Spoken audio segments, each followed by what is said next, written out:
Good evening and welcome to The Journey Home. I'm Marcus Grodi, your host for this program.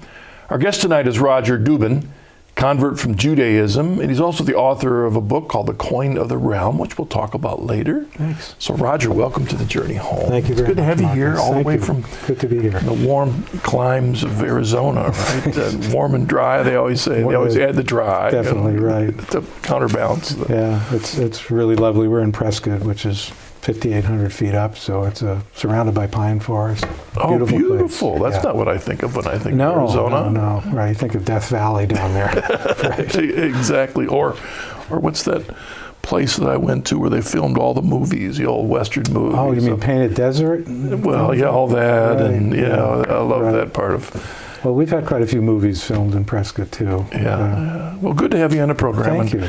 I generally try and get out of the way as soon as I can and invite you to go way back and give us a glimpse of how the faith ever started in your life. Well, it's not a journey that I can sort of trace as I went here and there and there and there. The only reason I can find a journey at all is by looking backwards, because my conversion was so sudden and so shocking and completely unlooked for. And it was on April 19th, 2005, and I was on a business trip from Prescott to the West Coast. Okay. And I stopped in Phoenix on the way, and it was right at the point where Pope Benedict was going to be elected. I didn't know that, but I'm sitting there sipping my cappuccino, watching on an airport monitor, and that was the spark. Huh? It wasn't the spark. He came out on the balcony, and the image that I had was that the camera zoomed in, which it doesn't, and that he looked right at me and through me, which he doesn't, and I burst into tears. I had no idea what happened to me, as everything that I ever thought I was or wasn't just kind of poured out. Wow. And I had no reason to feel this way or to expect any kind of emotional reaction at all. Well, you're a fiction writer, so you've just kind of jumped to the end. That's fine. That's the introduction and the flap and the inside of the cover. Exactly. Cut to the chase. So there's a little bit.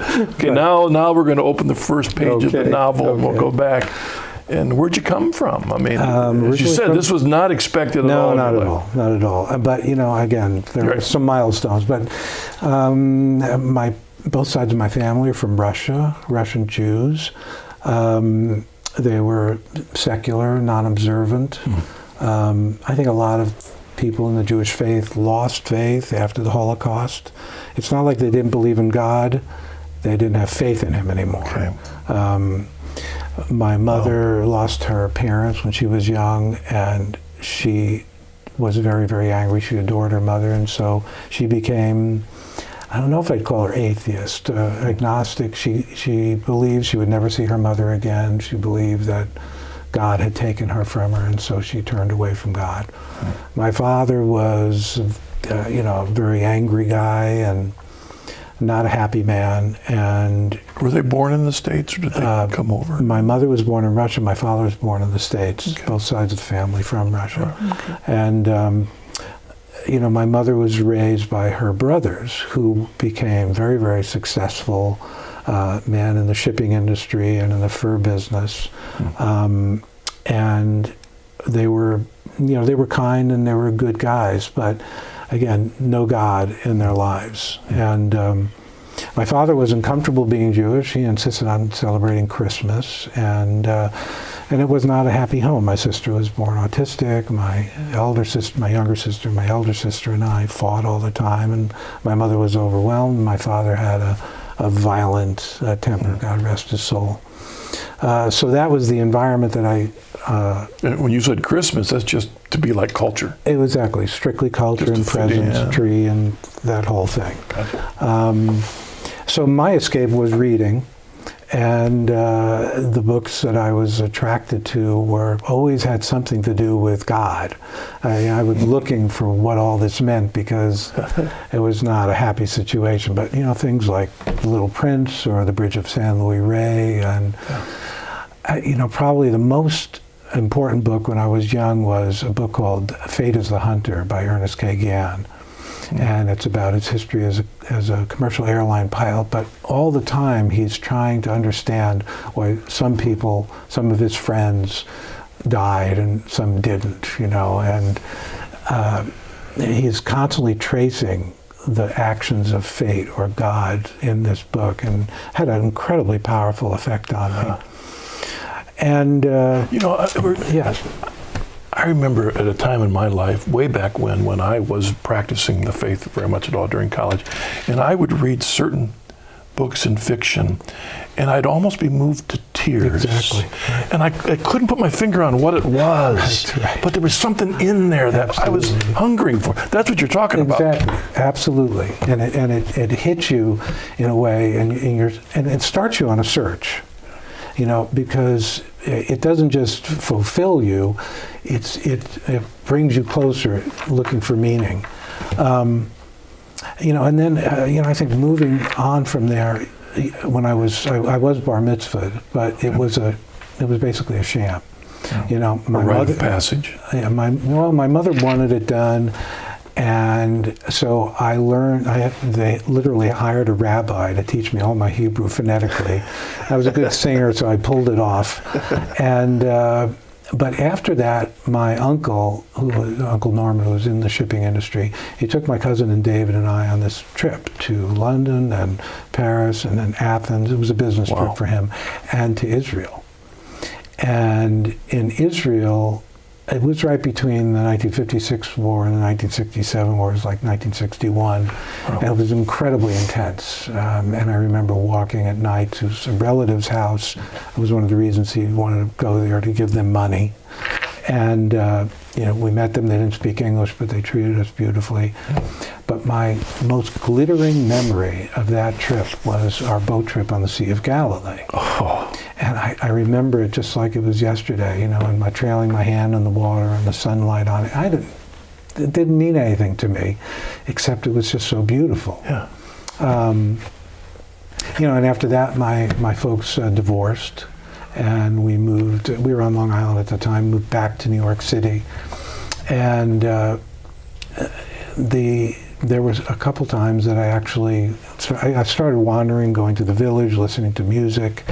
And the folk thing was starting. Dave Van Ronk, Bob Dylan hit around 1962. And I went to St. Patrick's a couple times for the music by myself. And there was something about the Catholics, I admired them because they'd been doing the same thing for so long. And in New York, the identity is there are plenty of Protestants, but you're either Jewish or you're Catholic, that's where the power structure was. And the immigrants. Exactly. The immigrant community. Exactly. Yeah, right. Yeah.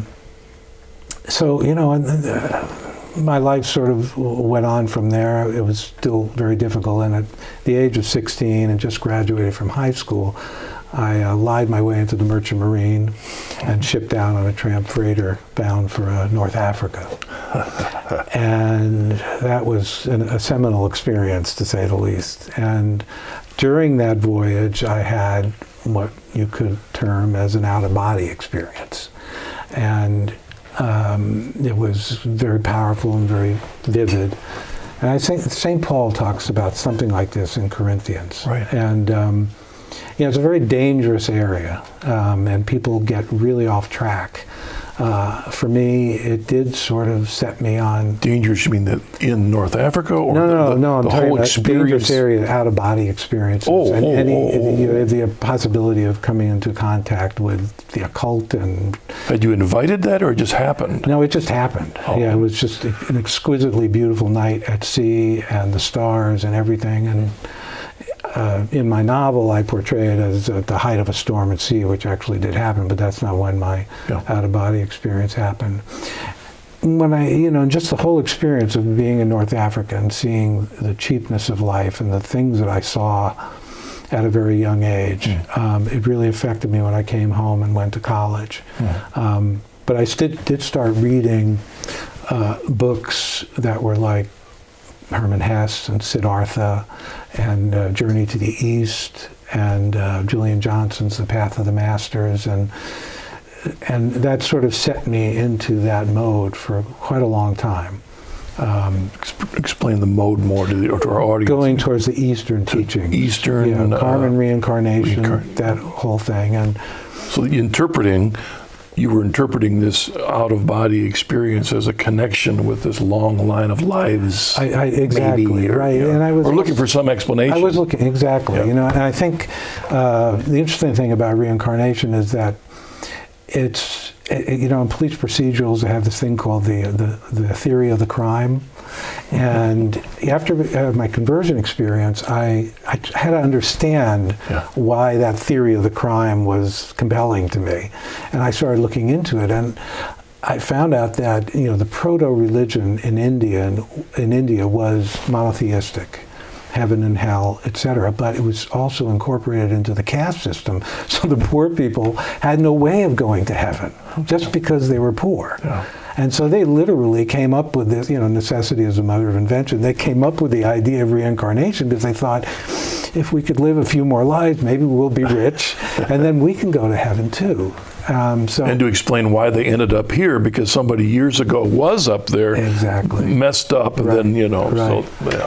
The thing about it is, it just doesn't lead anywhere. And one of the things that I remember from the book Journey to the East, which is really quite a fascinating book, is the problem with seeking is eventually you have to find. You have to get somewhere. You can't just keep seeking forever. And if you get lost into that type of world, that can happen. You're always seeking the next thing, the next bit of Gnostic knowledge, the secret knowledge no one has.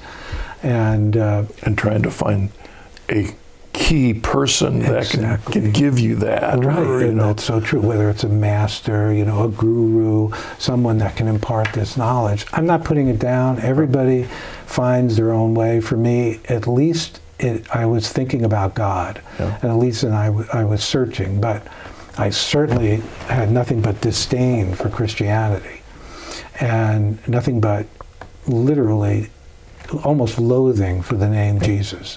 I mean, in my family, there was a lot of anti-Catholic feeling. Catholics were blamed for the pogroms and worldwide discrimination and even some aspects of the Holocaust. It was quite intense. So, and when I was young, I had some fights with Catholic boys because I had evidently personally murdered their Lord. Right. Misunderstandings on both sides. Exactly, right. And one prejudice was just as insane as the other. But you can understand, you develop this antipathy. And then as I grew older, I just found the whole deification of Jesus in the more material way, the commercialization and the overuse and the, Jesus, Jesus, Jesus, Jesus. And then the way he was feminized in depictions in the movies, as a sort of a long-haired, blue-eyed flower child, peace and love and all this stuff. And I just figured, this guy was a Jew and a carpenter's son. He had to be tough. He had to be strong to do that work. And it didn't register to me, and he wasn't a long-haired, blue-eyed guy. He was one of those guys in the Mideast, and he had to have been a powerhouse. So I had my own image of what Jesus probably was, and he wasn't like anything the way Jesus was portrayed. And so it wasn't that I disliked Jesus, I disliked who he'd become in modern times. So anyway, that sort of brings me up into the sort of the college era, and then I continued to pursue.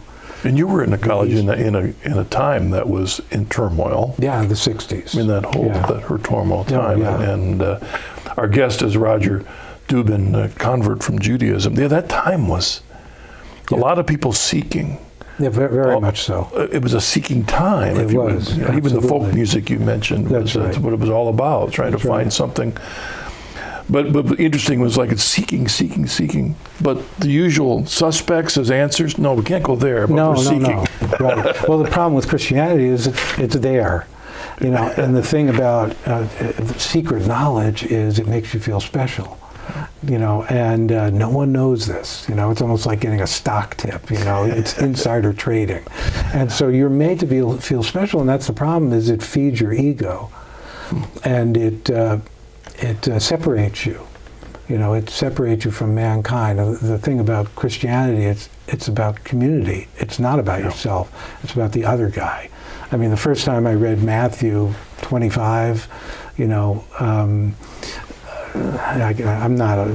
can't quote stuff, but the passage I'm talking about, where he says, if you visited me in prison, if you clothed me when I was naked. The sheep and the goats. Exactly, and all, right. Yes. And when I first read that, I said, this is Christianity. This is what it is, and this is different than anything I've ever heard. And it was so powerful and beautiful, and I really, it was hard to grasp. And I thought, and this has been here all the time. So that's jumping ahead. So back, yeah. You're in college after your Right. trips, and you're exploring of reincarnation and all those Eastern Right. ideas. Exactly, and then I went through several colleges, a very checkered career, and I quit my senior year, one semester short of graduation. It seemed to be a good idea at the time. I was joining my first rock and roll band, and because I had been working, learning guitar from that folk music era, and we were playing bands in bars in New York City, and we got a contract with ABC Records or Epic Records, I can't remember, and that never happened because the leader imploded on drugs like so many people did. Yeah. So I had a small combo, and we went up to Vermont, and we played in the ski lodges, and the little house we lived in was about 100 yards away from the Weston Priory, which is Benedictine monks. Yeah. And these guys were just the most beautiful men, and they were pretty countercultural themselves. They had the beards and the Fidel jackets, and they played their guitars and didn't song, but they sang like angels. And they made the most incredible apple cider, which they would deliver outside of our house in the snow. And we got to be good friends with them. And years later in Mass one day, I was looking at the missal, and I noticed in little type that the song was from the Weston Priory. And then I realized other songs, and then it just hit me. These guys had prayed for me. And I never thought of it before, and it was just a very intense moment. Wow. And realizing who they were and what that had meant. So, But you're playing in a little folk group or rock? it was just a little trio, right? And we played up in there, and it was sort of, we played originals, and we played some standards of the day, that kind of thing, and acoustic and electric guitars and flute. So now we're into around 1970, and frankly, I forget the rest of my life. So no.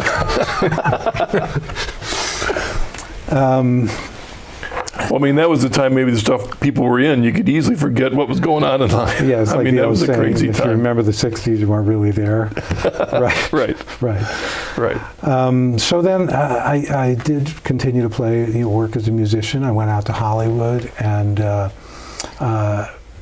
recorded with, met the producer of Jackson Browne's first album, and we worked together. He liked my songs a lot. I had an idea about a career as a songwriter. Okay. And that went on for several years, and I did odd jobs, and we recorded, and got close numerous times, and it didn't quite happen. So I finally decided, time to get out and get a job somewhere. And I went up to Monterey, and that's where I met my current wife. And honestly, that's what really changed things. She had 2 children from her first marriage and had been a single parent for a number of years. And she was raised Presbyterian, and she's a just brilliant artist and just a totally golden-hearted Christian woman. But she had gone into the New Age as well, for completely different reasons than mine. For me, it was more like, well, here's something that gets me off the hook for all my sins and transgressions. Because this is just one life, and I'll come back later, and it's amazing how that kind of philosophy undercuts a lot of life. And amazing how much it has infiltrated a lot of things. I mean, even in some Catholic areas where I see people dabbling in certain elements and Reiki and some of the devotions have caught up into that. And you think it's innocent, and you think that you can do certain yoga postures, not realizing that you're actually praying to certain deities. You think that you can play with these elements, but from having been in that, I try and tell people, no, this is not something you can play with, and it's powerful stuff, and you don't want to mess with it, and it can lead you astray. So I think, I try and take all those years in those teachings, and I think it serves me well because I am able to tell people about it and warn them about it. Yeah. The good part is it did give me experience with the mystical, and being able to at least acknowledge and recognize those types of experiences and hopefully categorize them as worthwhile or not. So anyway, now I've married Barbara and adopted the 2 children who are 3 and 6 at the time, and embarked on my business career. And when I became VP marketing at Royal Cruise Line in San Francisco, my wife and I went on our first cruise, and it was the Greek Isles and the Holy Land. And the powerful experience that also I look at as a milestone is we went to Ephesus. And we're walking down. I don't know if you've ever been there. You've seen pictures. I've not been there. Yeah. One of the places I've always wanted to go. Yeah, it's pretty powerful. And the main drag, and I don't remember the name of it, but it's this huge Roman street, and we're walking down it, and there's this little stone in the ground that's kind of shaped like this, and a little piece of marble, and I just had this mesmerizing need. I knew that St. Paul had walked on this stone. And remember, I'm anti-Christian Jew. I could care less, and believe me, the Turkish authorities did not look kindly on the theft of antiquities. And I picked up this stone and I stuck it in my windbreaker. And we got back on the tour bus, and I told my wife, and she went, "Are you crazy? Why did you do that?" I said, "I don't know. I had to have this rock." And it sat on our shelf, for 25 years, and I never really thought much about it. And when I wrote my book and made the little publishing company, which I call Tarsus Press, I was trying to think, what's the symbol for that? And that became that little stone. That's great. So anyway, now we're into the 80s, and is your wife returning to her Christian roots during this time? Or? No, she wanted to. I mean, she found in her journey, she found that New Agers were so often off track, and she always tried to give them. And she never lost her Christian view, her Christian heart, her Christian ethics, but she found that so many of the New Agers were really off track. It was all very me-centered, self-centered, and at a certain point, she wanted to come back to Christianity, but she knew because of my attitude that I would never put up with it, our marriage would end, our kids would suffer. And she told me one time, and one time only, she, after all these years away, she dared to ask Jesus for my conversion and pray for it. And she said it was so scary because I felt unworthy to approach him after all this time. After all her journey, wow. So, it was very difficult to be surrounded by angels, and that's what I was. I was this guy who was really troubled, had a lot of anger. I was, not a happy dude, and yet I had these wonderful children and this incredible wife. And somehow, through her wisdom, through her strength, we all stayed together, and they continued to love me and forgive me. And I need a lot of that, I'll tell you. So, was your focus during most of the time just business? Yeah, it was mostly business. And That was your escape? It wasn't an escape, no. Okay. I just had to support my family. All right. And I continued to, I still had my, worked in music and played around with this and that, but I was full-time.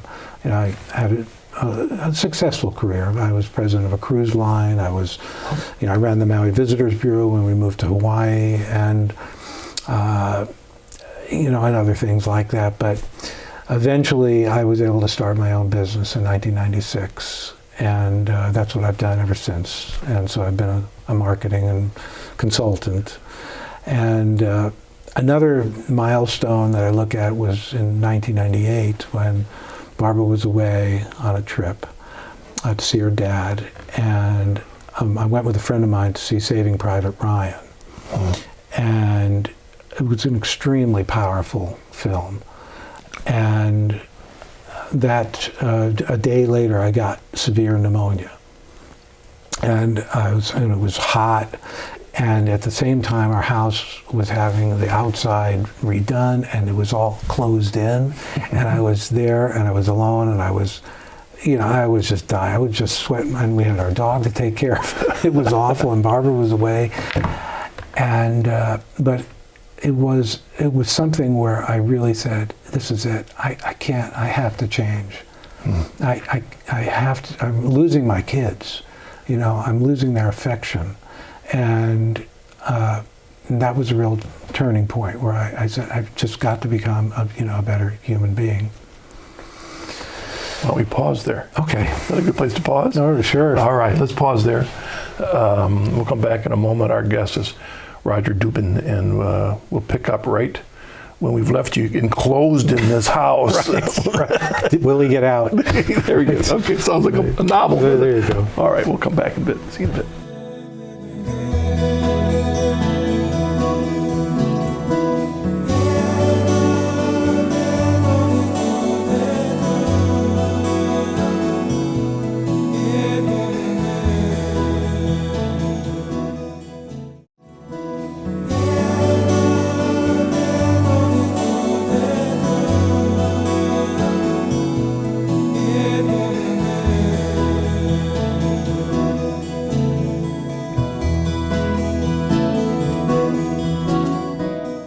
Welcome back to the Journey Home. Our guest tonight is Roger Dubin, convert from Judaism. We paused him right when it sounds like the Lord was really using some stuff in your life, maybe to get your attention. When you were locked away in this house, being reconditioned and whatever. Yeah. You're sick anyway, your wife's gone. Exactly. I'm not a subtle guy. I basically have to be hit by a 4x6 to change, and I've been hit numerous times. So that was an important turning point. And then we finally moved to Arizona in 2001. Actually, we moved into our house on the day after 9/11. Whoa. Yeah, and actually we're supposed to move in on 9/11, but our truck broke down. And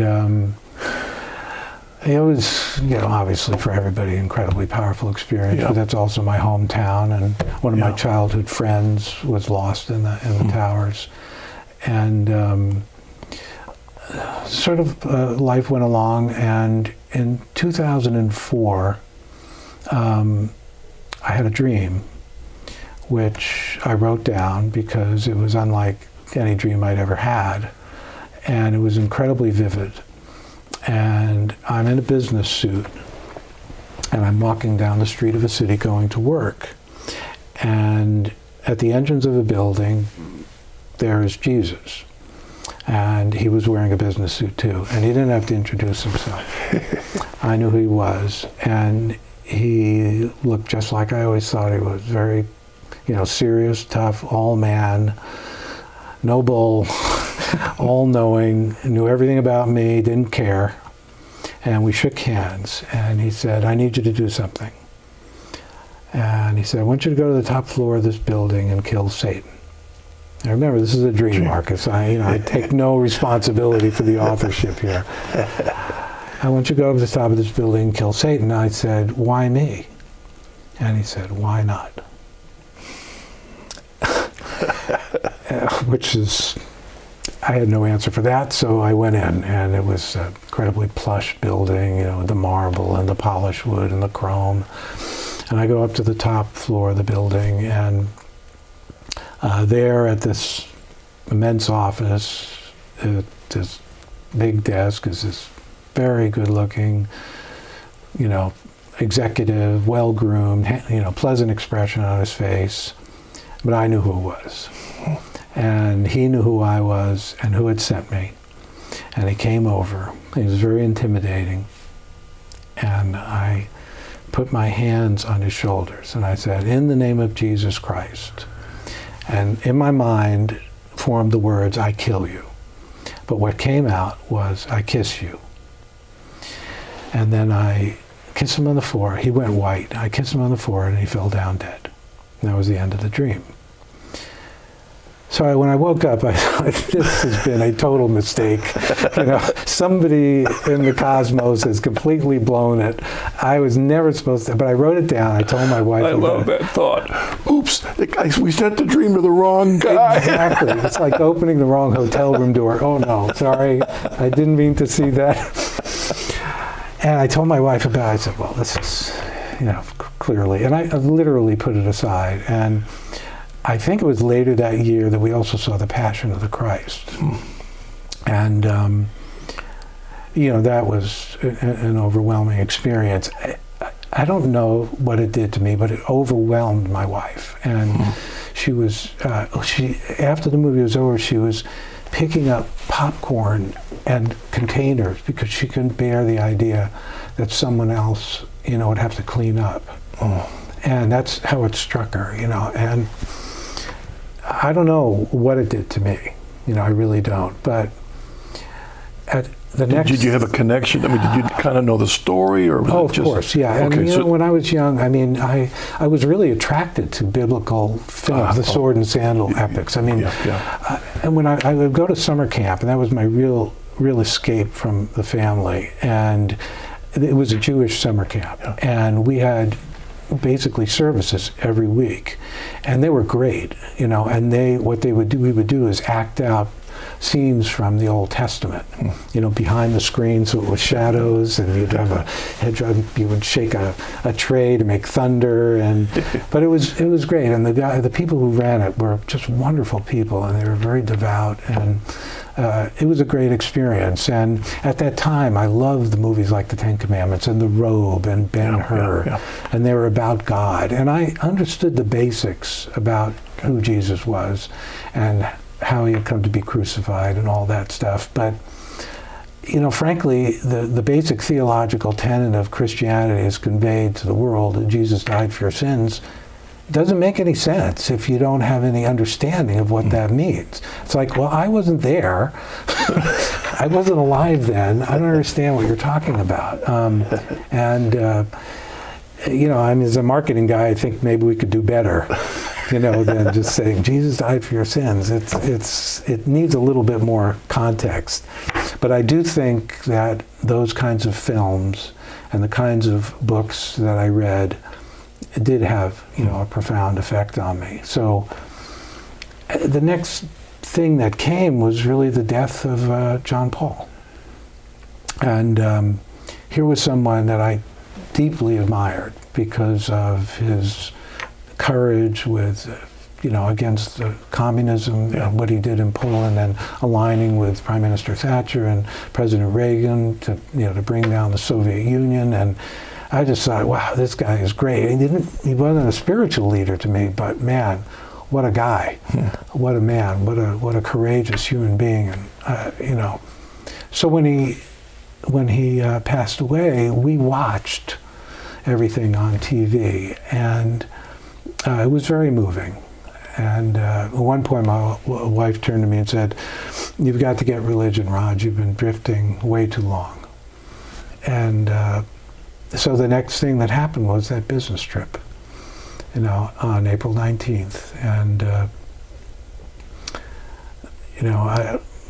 so you were sitting in the... Well, I was sitting there. Well, actually, I was standing by that time. He was announced, and then I had to get on my plane. So I'm standing there. And if I didn't miss the introduction of the new Pope, as a news hound, I was wondering who it would be. And then it said Cardinal Ratzinger, who I had seen during the ceremonies. And, this wonderful, beautiful, avuncular guy, and I really didn't know who he was. When he came out onto the balcony, I was just, I was just struck with what I called later the sword of Christ, going back to, what was that, Matthew 10:34. I did not come to bring peace to the world, but I came to bring a sword. Yeah. And I'd always liked that image of Jesus with the sword. And, that was the sword of Christ. And it cut me open, and I lost it completely. I mean, I think people around me saying, "Gee, you must be a really devout Catholic," I was so moved at the introduction of the Pope. And I got onto the plane, and I'm just, a complete wreck. And I'm sitting there, I had a business meeting to go to, a presentation to a board, of one of my clients. And I'm sitting there, and I had this incredibly powerful image of Jesus who was showing me the demons that I'd been fighting my whole life. And it was scary.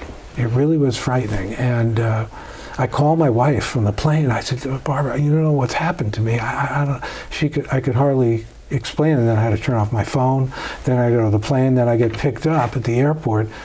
And the people that picked me up and taken me to the meeting were devout Catholics.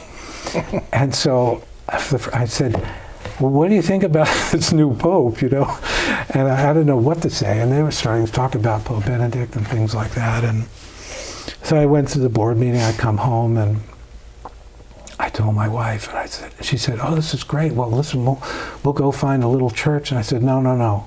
It's Catholicism or nothing." And then for her, it was like, no, not the Catholic Church, because she had studied art in Europe and she had lived in Spain, and her experience with the Catholic Church was not the greatest. To her, it seemed very closed in and, confined and a little scary. The way they celebrate in Spain can be a little intimidating. And, but she decided to go with it because it was Christ. And, so for me, I said, okay, I'm going to have to learn about the one person in the universe I've never wanted anything to do with. And so I went to Amazon, and I typed in what keywords, I don't know, and the first book that came up was Salvation is from the Jews by Roy Schoeman. And that was of the Lord. That was, because I thought, this guy, he sounds like somebody I can relate to. And how does a guy who can't stand Christianity and is a secular Jew and can't stand to even say the name Jesus, how do I go from there? It's time to become a Catholic. And I didn't know how you get from one place to the other. So I ordered Salvation is from the Jews, and I'm reading it. It's an incredible book, as I'm sure you know. And the whole time I'm yelling out to Barbara, "You got to hear this, you got to read this." And I'm composing in my mind this long letter to a complete stranger. And at the end of the book, he made the mistake of putting in his email address.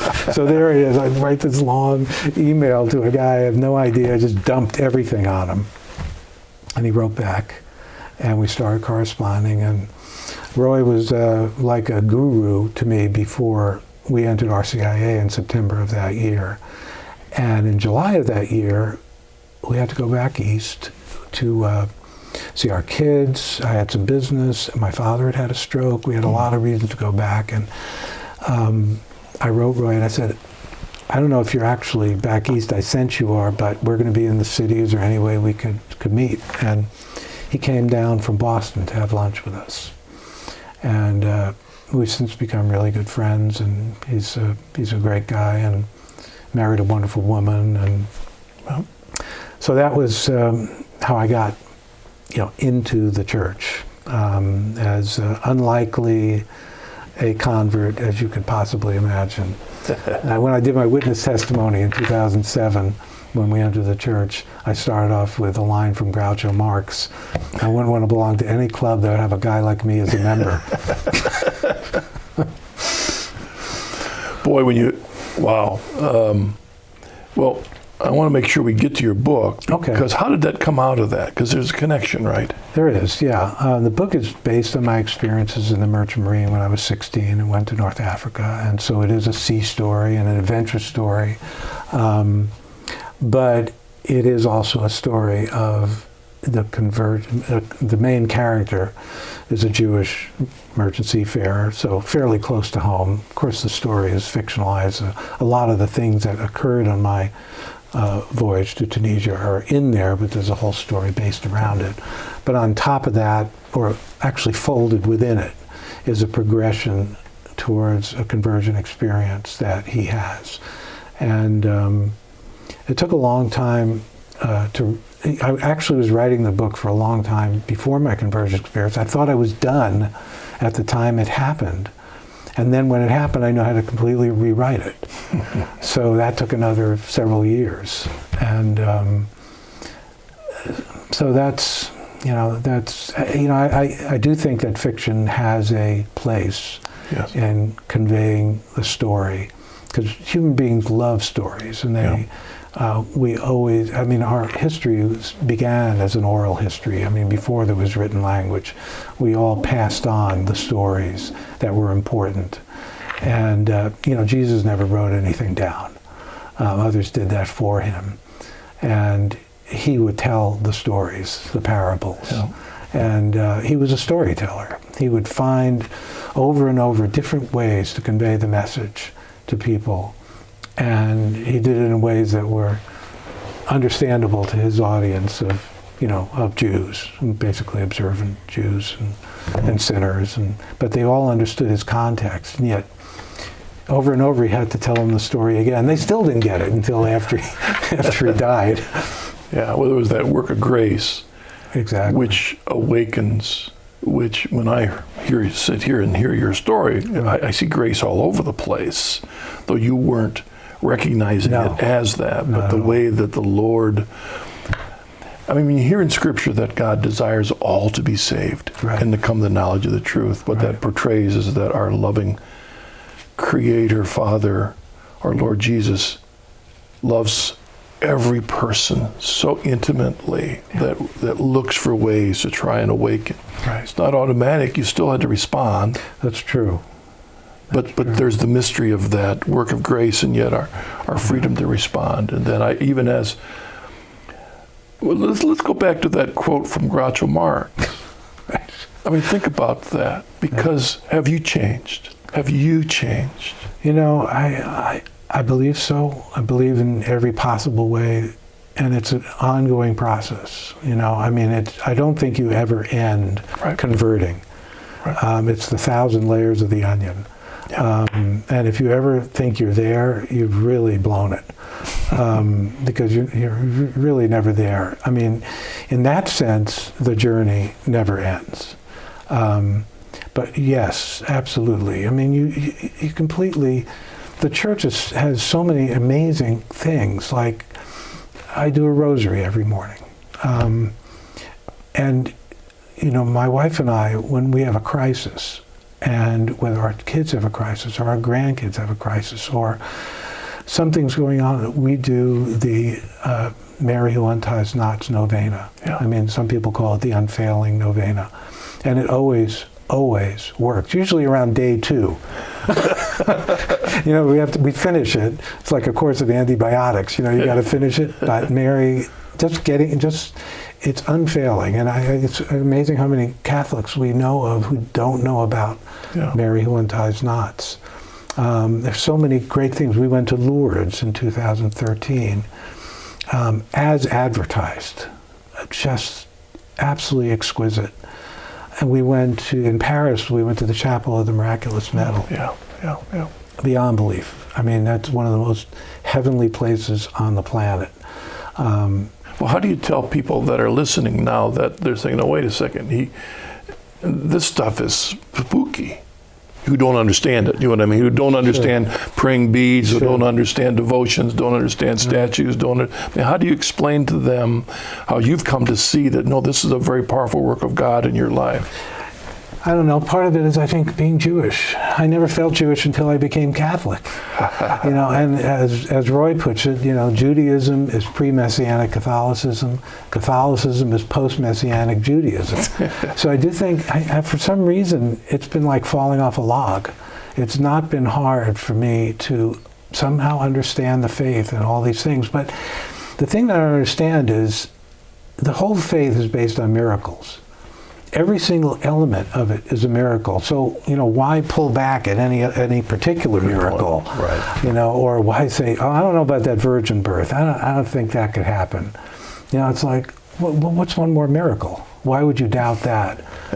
But I adore Pope Benedict. I mean, obviously because of my conversion, I've read so much of his stuff, and I wish more people would realize what an incredible doctor of the church he is, even though he's not been proclaimed yet. I know he will be.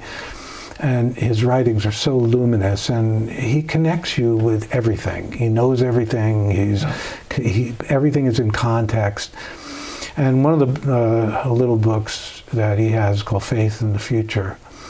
And he basically says, what it all comes down to is the essential human interaction. Do I trust you?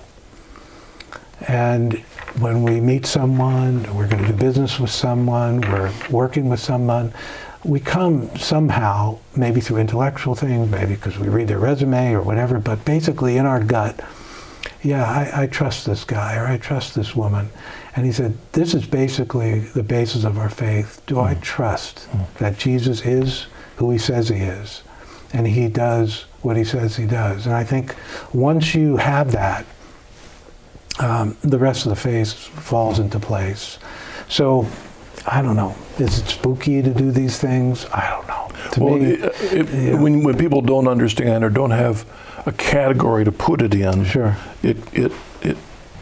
And so much of what's happened, even when I think about your roots in Russia, right, and what your ancestors would have gone through. Right. Exactly. You have an entire culture that's all about destroying this layer of trust in people at all. True. And that's what the very thing that Pope Benedict was talking about is what Russia was all about destroying. That's right. You can't trust anyone, including a God. It's true. Very, very true. It's a very dark place, and the difficulty that Jews had in accepting the Messiah, although, as Roy points out, hey, they did.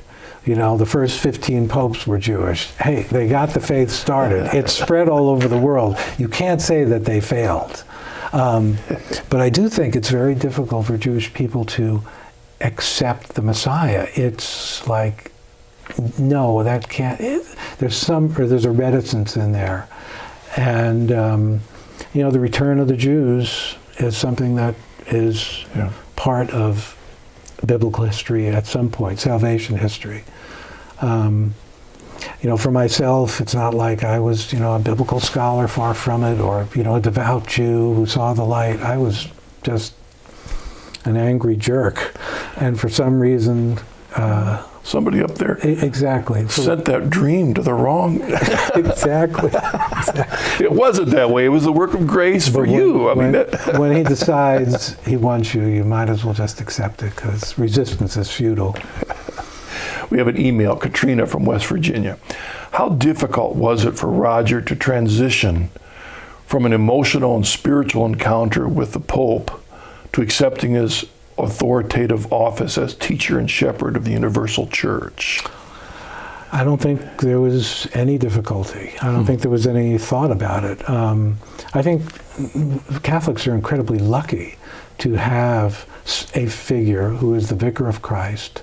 And after all, Jesus appointed Peter. I don't see that there's any difference in that action. Jesus understood, I'm not going to be here. I've got to have someone at the head of this church who's going to run things and be my spokesman and be my guy on the planet. To me, it makes perfect sense, and it's one of the wonderful things that the church has, is this unbroken line of apostolic succession that goes back to Peter. So, you can create whatever obstacles you want. People don't worship the Pope. He's the leader, he's your shepherd. he's a servant of the servants of God. Yeah. Yeah, and Paul said it in 1 Corinthians, I think the end of the 10th chapter or the beginning of the 11th, when he says, imitate me as I imitate Christ. Exactly. That's not a prideful thing. No. That's the calling that Peter had, Paul had, Right. to now they have the responsibility to take this whole faith and to show the world this is what it means, this is how you live it out. Even if it means to be crucified upside down, as Peter was. I mean, it was, imitate me. And Paul himself is such an example of someone who actually murdered Christians, had them killed, persecuted them. And so if you think you're bad and you can't be, if you think your sins are bad, take a look at St. Paul, and it'll show that, you can be forgiven. You can, and that was one of the most difficult things for me was baptism. It wasn't that I didn't believe in the miracle, I just didn't believe in it for me. It's like, no, it's too easy. All of a sudden, oh wow, cleaned out. So what I did for those 2 years between my conversion experience and when we entered the church, every morning in prayer, I had this image. I said, I got to get ready for baptism. So I got to get all the junk, all the filth, all the sins, and I got to bring it up to the surface so that the water of life can wash it away. That was my image. And I said, I got to do the work. So I delved back into my life, and I went through everything, and any person I'd hurt, any sin, anything I'd done, and I said, let's get it out there. And so that was my image when I got my baptism, and it was worth it. It was worth doing it that way. Yeah, well, I mean, your bar mitzvah was of little meaning to you. That's right, except I made a lot of money. Okay. Right, there you go. But I mean, the idea of the sacraments being channels of grace and changed life and all of that, confession, and what it changes, the Eucharist. What about the Eucharist? I mean, was that a tough one for you? Or no, not at all. Not at all. No, I like I said, I totally believed in the miracle. I believed in what Jesus had said. This is my body. Eat it. I mean, that is tough. I mean, thousands of people left him. And he said, if you don't eat my body and drink my blood, you have no life in you. All right, I'm out of here. And the weird thing about it is it's just as shocking today. It's just as revolutionary. It's just as scandalous. It's just as difficult for some people. But if you don't believe it, honestly, I think when you talk about taking the Eucharist in an unworthy state, I think that's the most unworthy, is when you're actually taking communion without actually realizing what it is and who it is. And like every time I come there, I go, I'm so unworthy for this, but I'm taking it anyway because I need you. Well, that little statement in the Mass where we say, I am unworthy to, exactly. You should enter my roof. Are we just mouthing those words? Right. Or has it really cut us to the core to realize that we are unworthy to receive our Lord? Exactly. So it's a gift of His mercy that we're there. Yeah. But then we have the other sacraments that allow us month by month or week by week to prepare ourselves. Maybe see if we got time for another email. Jody from California. How did coming to a belief in Jesus and accepting the New Testament's claim fulfill the incompleteness of your previous non-Christian worldview? In a minute or less. Yeah, exactly. Well, where there was nothing, now there was something. It's not like I didn't believe in God, but He wasn't a person. The other thing that's been really simple for me to accept is the Trinity, which I know a lot of people have problems with. Three persons. A lot of Jews have problems because the Shema, Israel, the Lord our God, the Lord is one. But they are three facets of the same. It's like a candle is light, and it's warmth, and it's the candle itself. It's fire, and yet it's one thing, but it has these other elements. And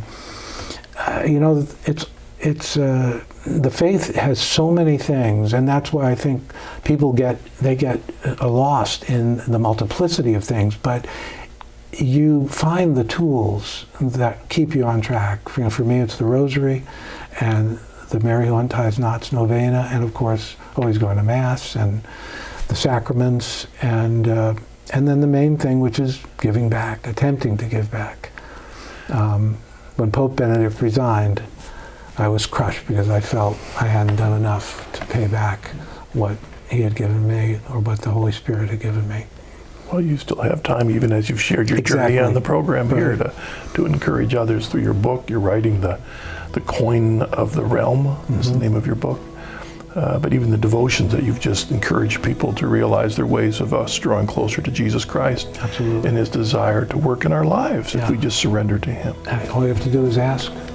And he'll help.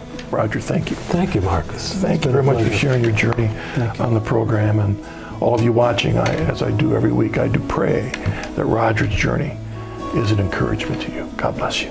See you next week.